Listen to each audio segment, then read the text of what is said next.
Klaatu, Verada. Okay then. That's it. Okay guys, we are with Dark Matter, and they are from Limerick, and they are playing a gig in Limerick, which is actually the Siege of Limerick. This is not the first time. Your debut album, A Place of Memories and Ghosts, was released in 2012. Any new LP on schedule, guys? Yeah, we're working on our second album at the moment. We have 8 tracks which are reasonably close to completion, about 80 to 90% complete.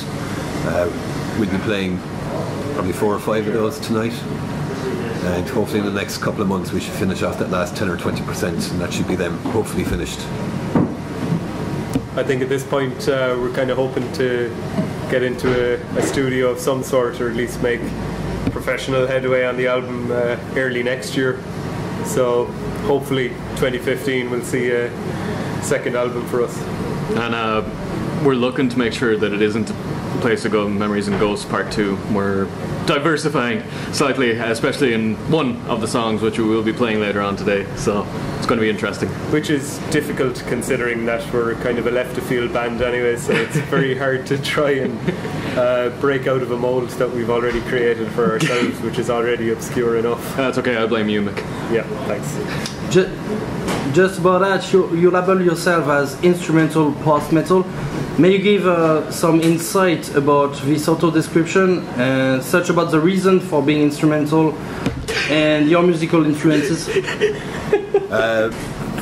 Going instrumental was a kind of choice that was thrown upon us initially. We were playing in a sort of Gothic kind of metal band, and we had a singer who moved to Canada, so instead of looking for a singer again, we just reworked the songs for the songs that we already had, and made them into a sort of instrumental type, that kind of structure, we'll say. So structurally we turned it instrumental. Those 4 songs appeared then in our EP about 6 months later. We've just been happy with instrumental since. Yeah, something seems to have stuck, and we absolutely love it, because the thing is that when you have a vocalist, a lot of the time you do need to stick to a certain kind of structure, whereas when you're instrumental, sky's the limit. You can do whatever the hell you want. It's that simple. I think we've kind of learned at this point to we've found something that works for us in instrumental structure, and I think all of us really listen to the instrumentation of songs as opposed to the vocals when we listen to our favourite bands. We seem to be all a little bit more interested in each respective instrument. Yeah, you can never turn it off. It's absolutely hilarious. Yeah. So, about musicality, Dark Matter is using an above average number of strings per instrument. Can you justify this choice?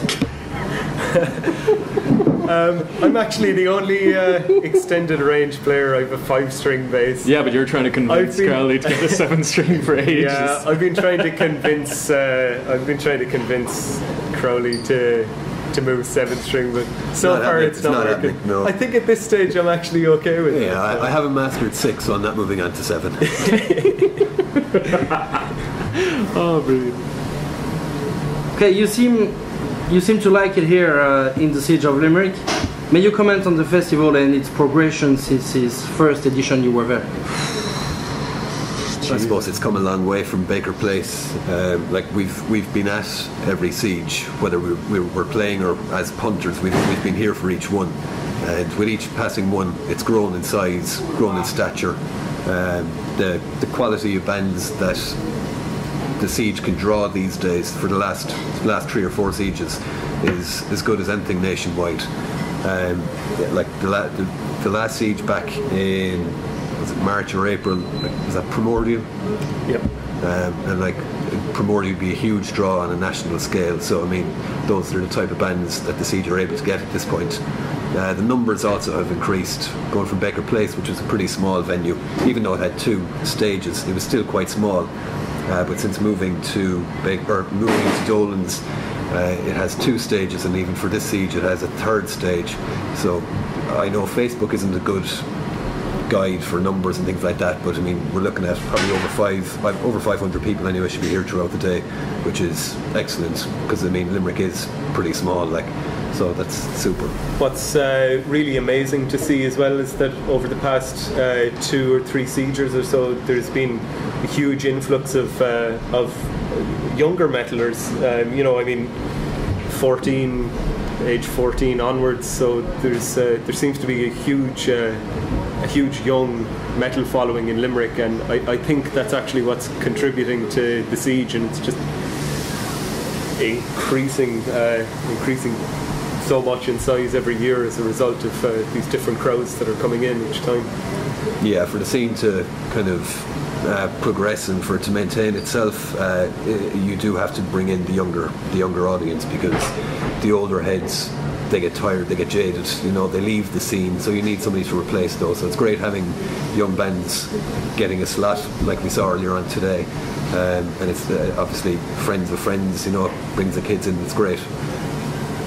Any good band you know from Limerick or from the younger generation?